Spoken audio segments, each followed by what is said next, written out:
Hello friends, I am here with my channel Solving Questions with Gauri Ma'am. Let's solve one question from TIFR examination which is there for pursuing MSc in Wildlife Biology and Conservation.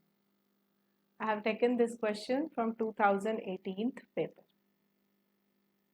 Old World vultures and New World vultures are not closely related.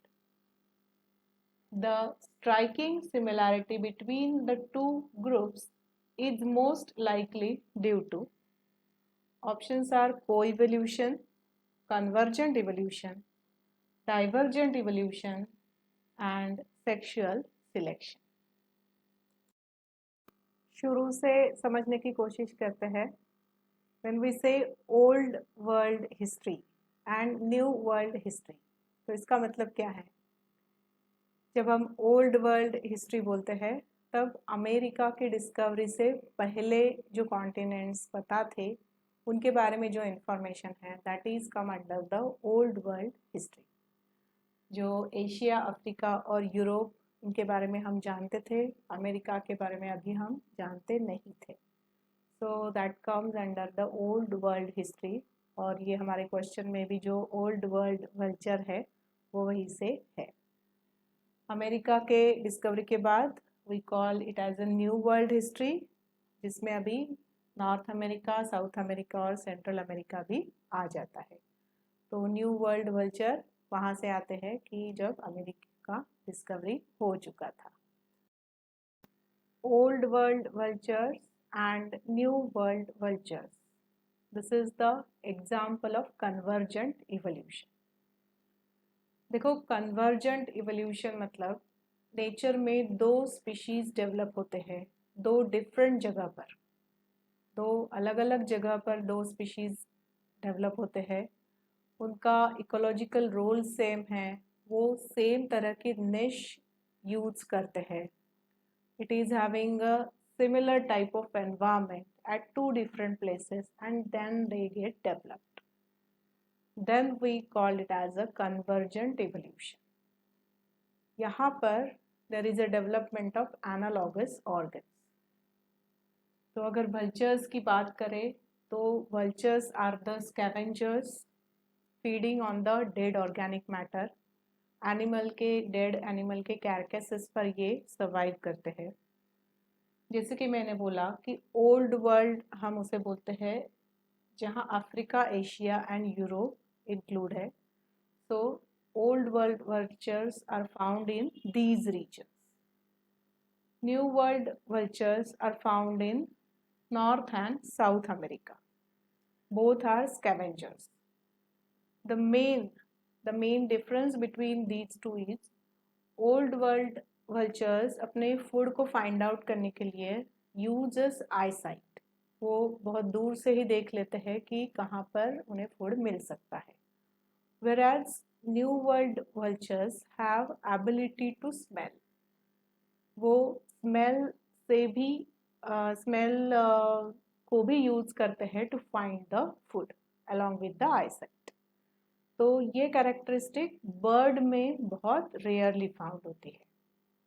कि जैसे कि हम जानते हैं कि dog smell करके पता चला सकता है, अगर बर्ड में this is a very rare characteristic and this is present in this new world vultures. तो ये इनका बेसिक डिफरेंस है. These have developed in two different regions with the similar type of niche, with the similar type of environment.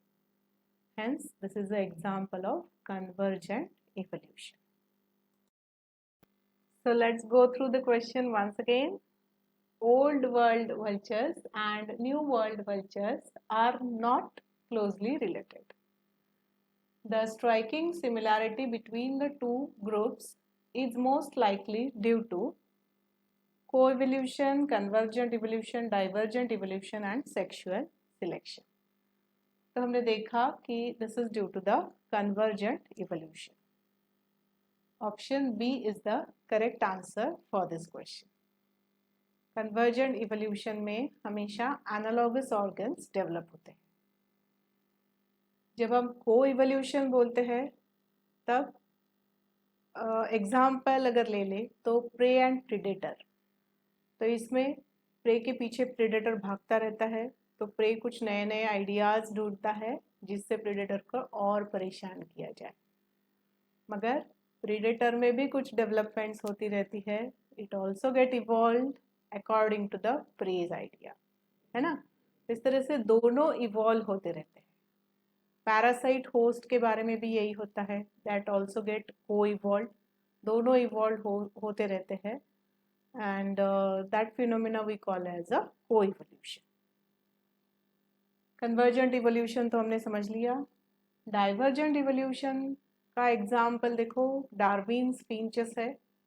Darwin finches पहले एक ही island पर रहते थे, मगर फूड रिसोर्सेज के लिए, कुछ और नीड्स के लिए, दैट इट डाइवर्स्ड, आजू बाजू के आइलैंड में वो शिफ्ट हो गए, एंड उसके बाद वहाँ पर उन्हें जो भी फूड मिला उसके अकॉर्डिंगली उनकी बीक साइज में चेंजेस हुए। कुछ स्मॉल सीड्स पर सरवाइव कर रहे हैं, कुछ बड़े सीड्स पर सरवाइव करेंगे, कुछ इंसेक्ट्स पर सरवाइव करेंगे। तो इस तरह से according to their food resources the beak size, beak shape has been changed, that is called as a divergent evolution. तो यहाँ पर होमोलोगस ऑर्गन्स गेट डेवलप्ड। हमेशा याद रखो, in case of convergent evolution, analogous organs get developed. In case of divergent evolution, homologous organs get developed.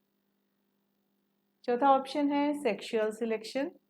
यहाँ पर जब mating के वक्त ऑर्गेनिजम्स चूज करते हैं अपने मेट को, देन वो फिट होना चाहिए, दैट इज अट्रैक्टिव ऑर्गेनिज्म को चूज किया जाता है, अट्रैक्टिव मेट को चूज किया जाता है।